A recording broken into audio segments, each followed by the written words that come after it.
É isso aí, galera da natação! Hoje a gente tem um vídeo muito especial com uma entrevista com a Joana Maranhão, é isso aí!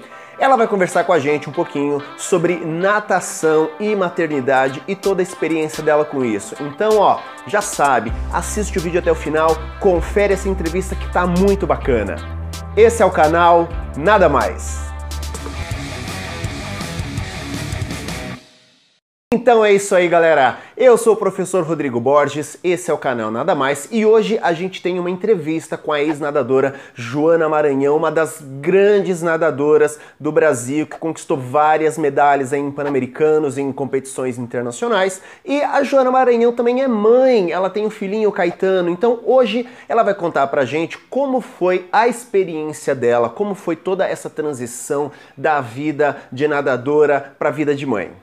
Então, para começar, Joana, seja muito bem-vinda ao nosso canal. A primeira coisa que eu quero te perguntar é o seguinte: como é que foi para você essa decisão de parar de nadar para ser mãe? Assim, você primeiro parou de nadar e depois decidiu ser mãe? Ou era uma coisa que você já pensava antes, quando estava ali nadando, que você queria dar uma pausa nos treinos e se dedicar à carreira de mãe? Conta pra gente, como é que foi? Acabou que uma coisa puxou a outra, né? Eu nunca cheguei a sequer pensar em viver a natação de alto rendimento e a maternidade ao mesmo tempo. Eu sempre achei que seriam coisas meio indissociáveis, ainda mais como eu enxergo. A única possibilidade minha de maternar é muito intensa e o mais presente possível, assim como foi a natação de alto rendimento, assim. Quando eu escolho alguma coisa como foco principal na minha vida, eu preciso me doar muito, preciso ter tempo para aquilo. Então foi como eu sempre vivi a natação e nunca imaginei um filho no meio disso, ou ter um filho, estar presente o máximo possível e ter a natação de alto rendimento presente. Eu acho que são duas coisas que não conversam para mim e ainda mais dentro da realidade brasileira, né? Foram ficando alguns fios soltos, eu pensei em encerrar minha carreira no final dos Jogos de 2016, mas para isso eu queria muito passar para uma semifinal, que era a minha realidade, né, de uma atleta de quase 30 anos, já estava com a idade mais avançada, não tinha como eu pensar em melhorar as minhas marcas em 8, 10 segundos, como uma juvenil, por exemplo. E eu não consegui isso por 5 centésimos, né, eu não passei para a semifinal do 200 metros por 5 centésimos. E aí eu fiquei pensando, termino agora, tento o Mundial do outro ano, e aí esse fiozinho solto fez com que eu tentasse a temporada de 2017. Que acabou sendo a melhor temporada da minha vida.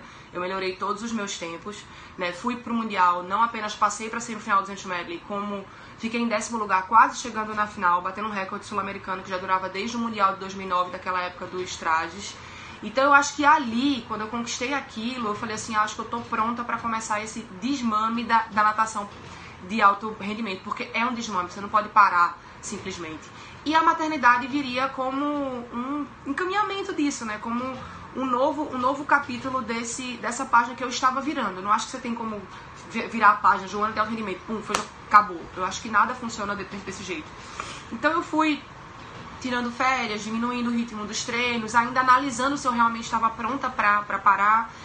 Eu usei o DIU Mirena por quase 10 anos, então eu falei, eu vou tirar o DIU, né, tipo, começar a pensar nesse lado Joana Mãe, comecei a tomar ferro, pensando na possibilidade, né, e aí engravidei, e aí quando eu engravidei pela primeira vez, né, porque eu tive 2 gestações e tenho um filho, a primeira eu sofri um aborto espontâneo, então nessa primeira gestação eu ainda não tinha nem anunciado, né, ela, porque por ser a primeira, por ser muito cedo, né, e quando eu fiz a curetagem, eu perdi esse primeiro bebê com 7 para 8 semanas, eu cheguei a pensar em voltar a nadar. Até para minha cabeça ficar bem, porque é um processo muito forte, né? É uma dor muito forte. Mas ali eu entendi que eu já tinha sido mãe, né? Eu já tinha gestado dentro de mim, ainda que por um pouco tempo eu não tinha encontrado essa criança, e era isso que eu queria. Que isso era mais importante para o meu coração do que voltar a nadar de forma profissional. Tem uma coisa, Joana, que preocupa muito a mulherada na hora que vai ter filhos, mesmo que seja aquela que tinha uma atividade ou que não tinha, que é a questão do corpo, a questão de como que vai ser essa mudança. Me fala, você acha que o fato de você ter sido atleta, de você ter uma vida ativa, isso te ajudou, te atrapalhou, te influenciou na gravidez? Como é que foi isso? Eu acho que existem prós e contras, muito mais prós do que contra, do fato de eu ter sido atleta de alto rendimento. Uma questão do foco, né, o atleta, ele é muito focado, eu sempre fui uma atleta muito focada. Então, na hora que eu fiquei grávida, eu procurei a melhor equipe, os melhores profissionais que eu podia pagar, que eu podia arcar. Busquei as informações sobre gestação, sobre parto. E aí eu entendi que o melhor para mim e para o meu filho era tentar um parto normal. Então eu comecei a me preparar para isso desde muito cedo. Né? Eu comecei a fazer gasquê, que é tipo um pilates voltado para gestante, fisioterapia para o meu assoalho pélvico. E aí tem um contra, né? Tem alguns estudos que mostram que mulheres que são mais musculosas, abdômen e tal, podem ter um pouco mais de dificuldade para parto normal, né? Não necessariamente por eu ser musculosa, o meu assoalho pélvico era fortalecido, e realmente não era. Então a gente começou a trabalhar isso desde o início. Não tem muito como você prever como você vai reagir durante o trabalho de parto, ainda que você faça aulas, né, de simulações de posição de trabalho de parto. Mas que você estude, é muito instintivo na hora, né? Então e é realmente muito doloroso, não é nada, me dá 50 de 400 média, mas não dá um trabalho de parto, assim. Realmente trabalho de parto é a maior, por mais que o corpo da mulher, por mais que seja algo fisiológico, é muito dolorido realmente, assim. Então você tem que estar cercado e munida de pessoas que estejam te apoiando e de informações para isso. Então nesse ponto, assim, foi muito positivo. O contra também é que, como eu vinha de uma perda gestacional, ainda que eu seja, né, profissional da área de educação física e tivesse profissionais que falavam, Joana, a sua gravidez é de baixo risco, você pode se exercitar, eu tinha muito medo. Eu tinha medo de fazer virada olímpica, porque eu pensava que poderia apertar Caetano de alguma maneira. Eu tive muitos medos descabidos, né, e eu me culpava muito por eles. Então, a minha gestação, por mais que eu tenha me preparado, eu poderia ter me preparado um pouco mais, a minha cabeça, ter sido um pouco mais fisicamente ativa, né? Então, nesse ponto, mas eu entendo que aí, apesar de ser a Joana atleta com muitas informações, tinha a Joana que foi mãe e teve uma gravidez interrompida. Então, eu precisava acolher esses medos também. Né? Então eu acho que tem prós e contras. Eu me lembro assim, quando eu entrei em trabalho de parto 4h30 da manhã do dia 9 de agosto, Caetano nasceu às 9h38 da noite. E eu desde cedo conversando com a minha doula, quando deu mais ou menos 9 horas da manhã, ela chegou.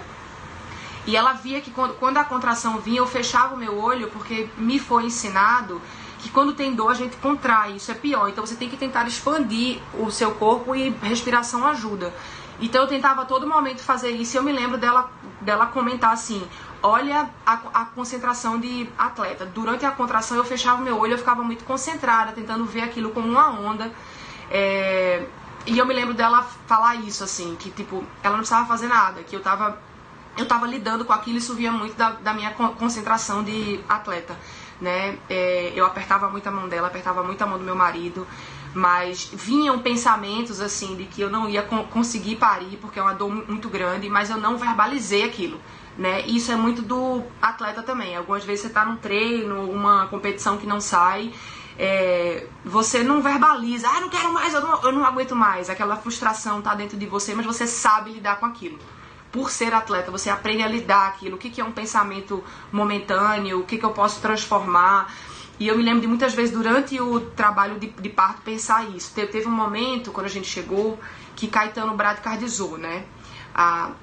O batimento dele não estava algo confortável. E o ideal, quando essas coisas acontecem, é você virar pro lado esquerdo, né? A gestante vira pro lado esquerdo, fica deitada e aguarda por 20 minutos para ver se normaliza. Se não normalizar, tem que ir para uma cesárea. E eu me lembro de, nesse momento, ter sentido um breve desespero, porque eu não queria cesárea de maneira nenhuma, a não ser que fosse necessário para salvar a mim ou a meu filho. E eu me lembro de repetir para mim mesma, Joana, a sua equipe sabe o que está fazendo, vai ficar tudo bem, se precisar de cesárea, porque realmente, sabe, eu ficar repetindo isso para mim. Isso também é uma coisa que eu fazia muito durante os treinos, assim. Eu fui atleta de alto rendimento de prova de meio fundo, né? Então eu conversava muito comigo. Quando era uma série muito longa, muito extenuante, eu conversava muito comigo de reforço positivo, colocava pequenas metas. Então, teve esse perfil de Joana atleta, mais durante o trabalho de parto do que na gestação. E durante a gravidez, Joana, como é que foi a sua rotina? Porque você na vida de atleta tinha aquela coisa, né, de acordar cedo, de fazer o treino da manhã, de fazer o treino físico, de fazer a dobra à tarde. Então, como é que foi para você essa mudança? Como é que foi a sua rotina de atividades durante a gravidez? Você conseguiu fazer alguma coisa? Você não conseguiu? Como é que foi a tua rotina? Uma coisa que é super interessante, assim que eu descobri que eu estava grávida, eu segui fazendo exercício físico com um profissional específico, né? Tipo, que tinha conhecimento de trabalho para gestante. Com 9 semanas eu tive um sangramento. E aí, por todo o medo que eu tinha tido da minha perda anterior, eu parei exercício na hora. Meu médico falou, não, tava tudo bem na ultra, foi um sangramento normal, você repousa 3 a 4 dias e retoma a sua vida normal. E eu me lembro do meu médico que falou assim, Joana, se você quiser fazer crossfit, você pode fazer. E eu arregalava o olho, assim. Porque realmente podia, hoje eu entendo que podia, mas tinha muito essa Joana, uma mãe que gestou e não conseguiu dar continuidade àquela gestação. Então eu precisava acolher essa mulher. Esse acolhimento a quem a gente está enquanto gestante é super importante. Então eu parei aí de 9 até quase 16 semanas, que foi quando eu fui ter coragem de novo de fazer exercício físico. Aí eu voltei a fazer muito por minha conta, mas muito leve, tipo, muito aquém do que eu poderia fazer para uma gestação de baixo risco, muito mais, era mais um reforço muscular do que um treino, propriamente dito, assim. E fiz muito gasquê. Gasquê realmente eu foquei, que é uma modalidade como se fosse um pilates voltado para gestante, fortalecimento de assoalho pélvico, a questão da respiração. E o gasquê acabava que, assim, pra mim ele não era nem um treino, ele era mais por socializar com outras mães e fortalecer o meu assoalho pélvico, que eu sabia, sim, que isso era muito importante pro trabalho de parto, que era algo que eu queria muito. Então foi mais isso. Eu hoje tenho certeza que se eu ficar grávida de novo, depois de tudo que eu passei, né, eu vou repetir tudo que eu acho que foi bacana na gestação de Caetano, mas tiveram muito medos não infundados, né, medos com fundamentos pela perda prévia, mas que eu vou saber lidar muito melhor, assim. Então é isso, acho que essa parte, assim, de alimentação e exercício físico foi o que eu acho que eu fiquei mais aquém. E aí na retinha final, quando tava a barriga muito pesada, eu não tive dor de coluna, mas eu tive pubalgia, que dói pra caramba. Comecei a ter pubalgia com 28 semanas, então eu fiquei 12 semanas com essa dor, que assim, dá um passo mais curto que fosse, doía. E aí eu entendi que a natação poderia ajudar, né? Então na reta final eu nadei bastante, assim, nadava 1000 metros, bem devagarzinho. Outro dia eu ia e nadava 1200 ou 1500, era bem uma terapia pra mim. Eu me lembro, eu já com 38 para 39 semanas, super estressada, que meu marido não tinha chegado ainda, morrendo de medo de entrar em trabalho de parto. Ele não tá comigo, porque ele tava numa competição de judô. Eu ir pro português, sentar, fazer uma respiração, nadar e sair, assim, infinitamente melhor. Falar, tipo assim, meu Deus, obrigada por eu nadar, assim. E desses medos que eu falo que eu tive, né, eu não nadei muito, porque eu tinha medo de fazer virada e apertar Caetano, tipo, ter o menor respaldo científico ou fisiológico para isso, mas era o medo que eu tinha. Então eu não nadei muito durante a gestação por conta disso. Joana, e o começo da vida de mãe? Porque é uma fase muito louca para todo mundo, né? Uma fase muito louca, porque há alguns dias atrás, como eu falei, você era atleta, você estava acordando cedo, ia pra piscina, tinha treino, tinha alimentação, tinha hora de dormir. E depois que você foi mãe, a coisa muda, né? Com a chegada do bebê. Então, como é que foi para você esse começo da vida de mãe, essa mudança toda da vida de atleta, que treinava, que tinha rotina e tudo mais, e de repente agora você é mãe, você tem um bebezinho ali para cuidar. Como é que foi?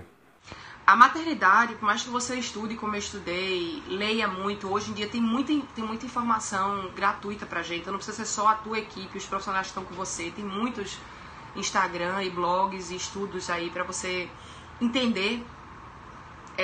É muito louco o apagamento de si, né? Eu sempre fui uma pessoa que eu gosto muito de rotina, diferente das outras pessoas, eu amo rotina, eu amo ter que horas eu vou acordar, tomar café, o que eu vou fazer, não sei o que. E depois que eu parei de ser atleta, eu já tive que lidar com isso no meu trabalho, né? Porque você começa a trabalhar em equipe, é diferente de ser um atleta de esporte individual, então você já tem que entender que tem que lidar com pessoas, o teu trabalho não depende somente de você, já foi difícil pra mim. Mas eu adaptei, e aí vem a maternidade, né? Do dia pra noite, aquela pessoa que tá dentro de você não está mais. Uma pessoa que não sabe viver, que não seja... Ela nem entende que você e ela são pessoas diferentes. Então, é uma total dependência nutricional, de absolutamente tudo da mãe. Então você se apaga completamente nesse puerpério, nessa neblina, né? E eu tenho histórico de depressão, então eu tinha muito medo de que o meu baby blues, que todas as mulheres sentem, evoluísse para uma depressão pós-parto, assim. Entre outros motivos, porque eu queria amamentar o meu filho. E com depressão pós-parto as mulheres não amamentam, assim. Então foi super difícil, mas ao mesmo tempo um mergulho muito intenso em mim.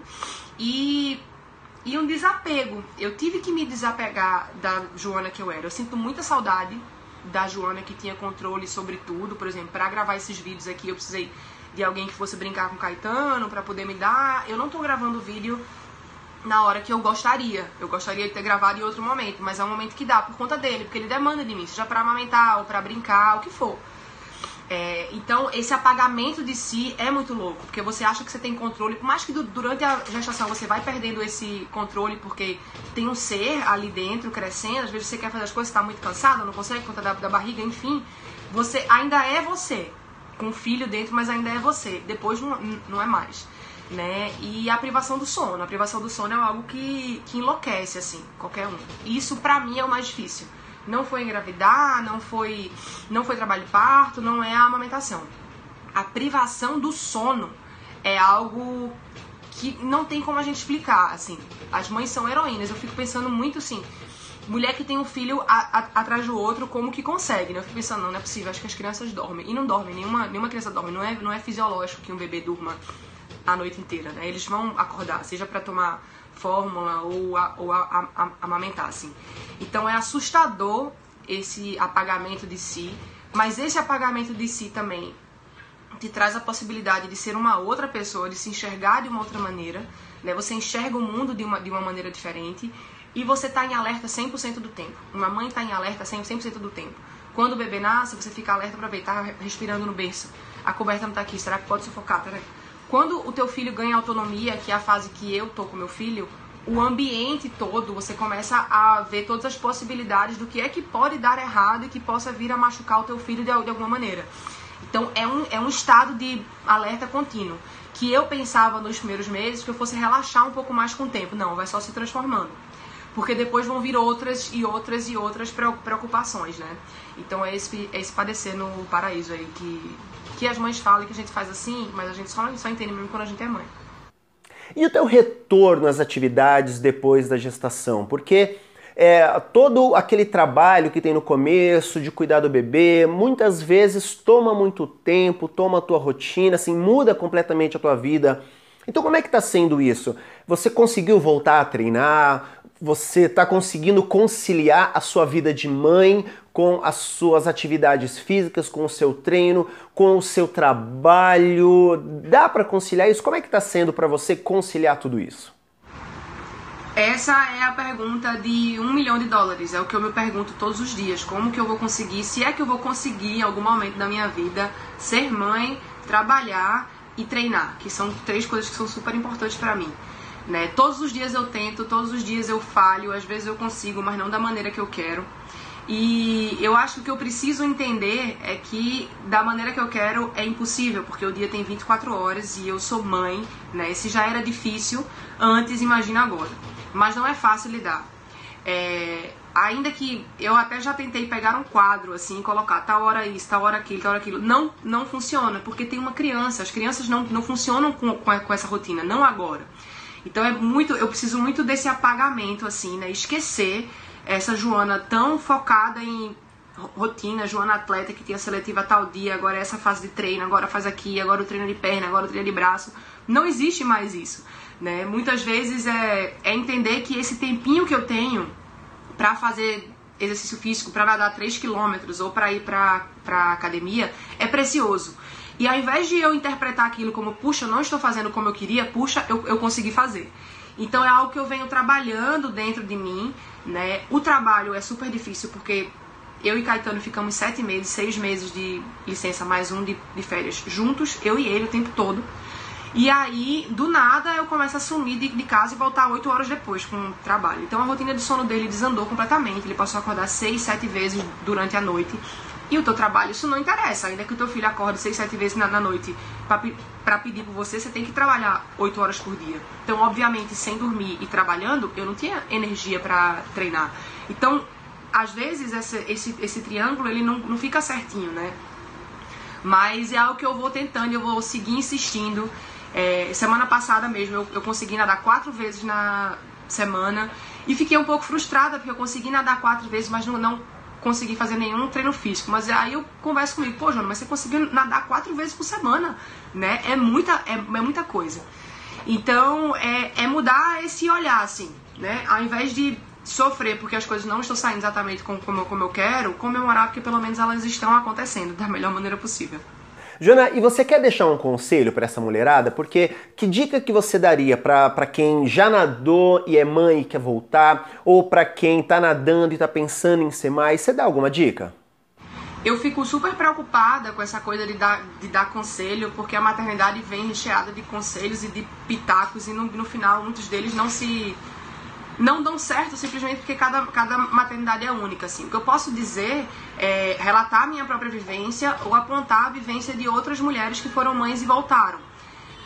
A Dana Vollmer, eu acho que é o maior exemplo, a Dara Torres também. A Dana foi campeã olímpica em 2012 no 100 borboleta, e aí ela engravidou, teve o primeiro filho, voltou para 2016, foi bronze em 2016, engravidou de novo, tentou voltar para Tóquio e ou ela optou por não dar continuidade ou ela entendeu que não era possível com 2 filhos ou com aquele segundo filho não foi possível. Então tá aí um baita exemplo, mas eu acho que a gente também tem que olhar a questão cultural, a questão regional. Ela tá em outro país, ela tá no país em que a natação é referência. A maternidade nos Estados Unidos é completamente diferente da maternidade no Brasil, questão de estrutura mesmo, passa muito por essa questão dos privilégios, a rede de apoio, você tem ou não tem? Mulher que não tem rede de apoio, que não tem uma babá, ou que não tem familiares ou amigos que possam ajudar, é humanamente impossível você treinar, né? Você não vai conseguir dar continuidade e intensidade para os seus treinamentos a fim de voltar a ser uma atleta de rendimento. A amamentação também. A amamentação em livre demanda e treinamento de alto rendimento é praticamente impossível, né? O meu filho mama 2, 3 vezes na noite, em média. Como que eu vou amamentar alguém 2, 3 vezes na noite e no outro dia acordar cedo para cair na água e fazer um anaeróbio? É impossível. Eu não sei como que isso seria possível, né? A atleta precisa dormir, mães não dormem.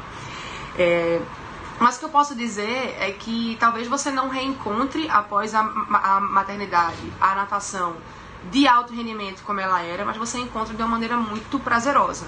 Nadar pra mim hoje é como se eu me encontrasse com essa Joana de antes.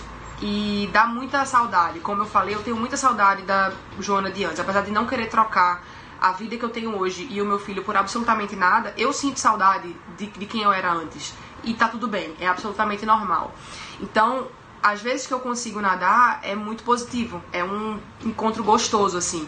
As primeiras vezes que eu caí na água, eu comecei a fazer exercício quando o Caetano tinha 1 mês, né? Fiz físico, cuidando muito da parte da diástase, para evitar a perda de xixi. Foi uma coisa muito progressiva e muito coordenada. Quando o Caetano tinha 2 meses, eu voltei a nadar. E assim, é completamente diferente, você não consegue nadar, né? É muito difícil, mas volta, de alguma maneira volta. Lógico que não é nem perto do que eu fazia quando eu era atleta de alto rendimento, mas não precisa ser. É extremamente prazeroso. Eu hoje consigo nadar os 4 estilos, consigo fazer um treino de 3 a 4 quilômetros numa intensidade razoável. Então, pra minha realidade, tá ótimo. E funciona bem. Pra minha cabeça, pro meu corpo, funciona super bem. Então, o que eu posso dizer é isso, é contar o meu próprio relato, sugerir que você, caso você queira isso, né, vá em busca de mães que conseguiram voltar para o alto rendimento e cria a tua própria realidade. É isso aí, Joana, muito obrigado pela entrevista, muito obrigado mesmo por ter participado do canal e compartilhado com todo mundo, assim, essa sua experiência, assim, foi muito bacana. E muito obrigado a vocês que assistiram aqui, gente, comigo, muito obrigado. É o que eu falo, eu tô aqui na frente, mas o canal é de vocês. Se vocês tiverem perguntas, coloca ali nos comentários. Se vocês tiverem dúvidas, se vocês quiserem ver outros vídeos, coloca ali nos comentários. E não esquece também de seguir no Instagram, de seguir no Facebook, que tem muita coisa pra vocês, hein? Esse é o canal Nada mais.